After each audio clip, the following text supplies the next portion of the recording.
Well, we are just a day away from the 2015 NBA Draft airing Thursday at 7 p.m. on ESPN. And in celebration of the big event, we've had different themes going all week long. Today is no different. So we're going to debate our current all-NFL draft, where the analysts will select their top 5 out of all current NFL players available. George, we'll start with you. Who's in your top 5? All right. It is a quarterback league, so I am quarterback heavy on my list. And I start off with, as Stephen A. Smith would say, that bad man Aaron Rodgers. He is the best player in football, bar none. It isn't even close. He does stuff at the quarterback position that I don't think I've ever seen anyone do.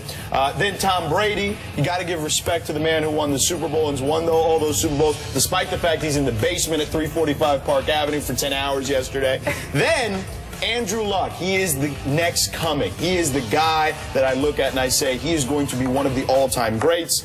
Then I got to give an homage to Peyton Manning, considering all he's done, one of the greatest statistical quarterbacks ever, and it's still got some juice left in the tank.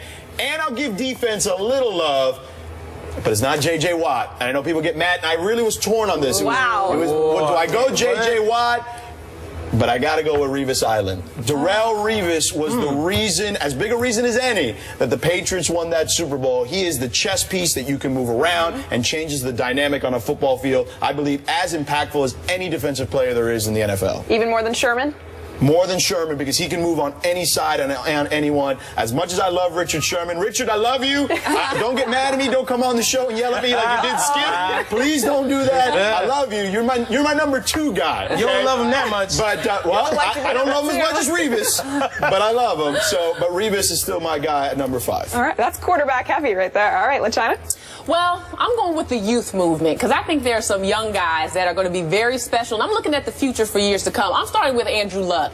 Here's a young man that had a lot of pressure on him following Peyton Manning. 2 wins the year before he got there. He led the NFL in touchdown passes last season with 40. His leadership, he's more mobile than people give him credit for. I'm going with him first. And then J.J. Watt. How can you leave J.J. off the list? If we're saying that this is a quarterback league, which I agree with, you've got to have a guy that can put pressure on him. Offensive coordinators have to prepare for Watt.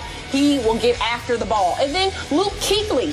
473 tackles since entering the NFL. That number alone should tell you that this guy can get to you and he can take you down. Then I've got Tyron Smith. Now, this is where I may get some funny looks. But he protects Tony Romo's blind side very well. You have got to have a guy in your O-line that can clear some space, that can get you some time. I think that's extremely important, going with the fact that this is a quarterback-driven league.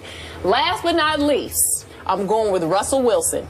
Already been to 2 Super Bowls. He's a proven leader. What he's done in the fourth quarter, late in games, is unbelievable. He never gives up. He unites a team. Now, the one thing people may say, he can't take his defense with him in this mock draft. That's the one thing. So that winning percentage, you've got to take defense into consideration. But Russell Wilson has got to go 5 in mine. And not to mention, see, because I've been watching the show, and y'all been talking about who's dating who.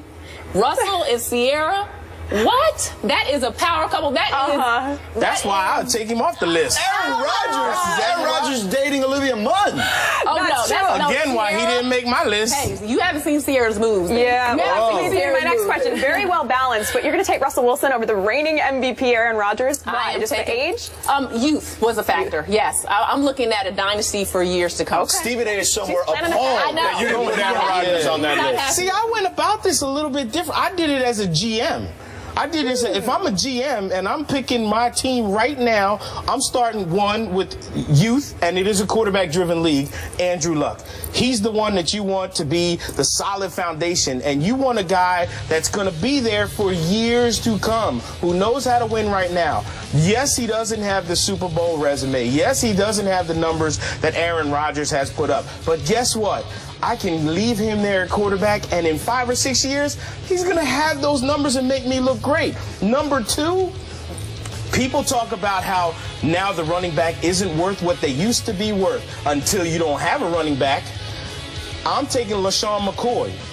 The versatility that this man has shown out of the backfield is unlike anybody else in the league. The numbers that he has put up when he played with the Philadelphia Eagles was phenomenal. And the stuff that he could do out of the backfield, including blocking, was really good. Now, if you got a quarterback and you got a running back, you need an outside threat and someone that's going to scare somebody. Someone who's young. Hello, Odell Beckham. Hello, Odell Beckham. He was on my honorable mention list. Yeah, well, I'm drafting him because I want somebody. The reason that running backs can do what they do is because the defense has to be aware of the dude that's going to burn them deep. That's Odell Beckham. And, oh, yeah, stick 'em hands. You know, which, you know, this year, after every game, we're going to need to check your gloves just to make sure they're all good. Now, let's flip to the defensive side. J.J. Watt. How you don't have J.J. Watt is amazing. Because how many games the Texans win because of J.J. Watt? I'm not. J.J.'s not playing for the Texans. He's playing for me. And guess what else he's going to be doing? Tight end when goal line situations come in on offense. Because that man's going to catch me some touchdowns too. We're going to win games because he's going to block passes, intercept passes, run passes back for touchdowns, sack the quarterback, and catch touchdowns. He's going to do everything for me. But the fifth guy is the guy who's got to be the anchor on the defense, and that's the guy who plugs the middle up so that other teams can't run, and Ndamukong Suh. And Ndamukong Suh and J.J. Watt anchor any defense that you have them on. You might say it's great to have a defensive back, but guess what? You don't need Revis Island if your quarterback doesn't have time to throw. And that's what these two guys will give you on defense. Well, look, the Patriots don't necessarily have a great defensive front, and Darrelle Revis made their defense what it was. So if you've got a special guy like that, he absolutely deserves to be on the list. J.J. Watt's got to be in there. Come on now. How many guys can Revis cover? I mean, because if you got two wide receivers, Revis can cover almost anybody that runs a pattern. That's for sure. Right, but he's not covering the left and the right, so I haven't seen him clone. No, he absolutely. You clone Darrelle Revis and got two guys? Not at the same time. Exactly. But he shuts down one side of the field. That's fine, but all I need is two good wide receivers. Give me a good slot receiver. You can have, you know what? Shut my fast guy down. So you'd rather, and Odell Beckham would be in my top 5 wide receivers, but you'd have him over Calvin Johnson or Des Bryant?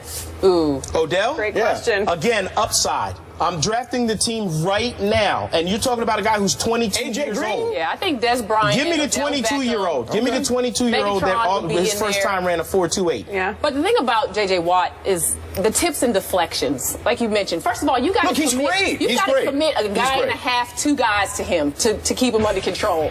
It's the tips and deflections. What he gets his hands on, he disrupted. He knows what's going to happen before you know it's going to happen, and gets there. And not to mention, come on, he's got some good personality too. It takes two. He showed us he's got some moves. He's marketable. Yeah. Which is why I love Richard Sherman. As much as you love Darrelle Revis, I love Richard Sherman because he brings. You love him so much you didn't put him on your list. Look, hey, I didn't put Revis on my list either. But also, Richard Sherman's not going to yell at me because I didn't put a cornerback in front of him. Look at what Revis did not only this year, but he dragged Mark Sanchez to 2 AFC title games. Him and that Jets defense. How much more, if you're drafting him right now, how much more time do you think he has? No, but are we talking about the future? I'm talking about we got to win today. That's my team if we got to win These today. two are planning But ahead. when you think about draft, You guys are worrying about the future. I'm worried about winning this year. we're thinking about longevity. You know, we're thinking about guys that can get in, that are healthy, that got that bounce. I mean, we've seen it across sport in general. Look at Golden State. They just had, I mean, that youth factor was something else down the stretch. See, you as a GM building your team, if they don't win this year, you fired.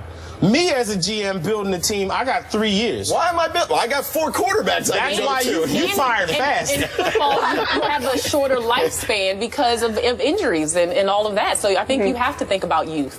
All right. Well, now that we've heard our panel's list of top 5 guys they would draft today, here's your chance to give yours. Go on Twitter and send your list using the hashtag AllNFLDraftTop5. And tomorrow on the show, First Take, we'll continue our draft theme week. We'll pick our current All-NBA Draft Top 5. Will anyone be taking over LeBron? Find out on Thursday.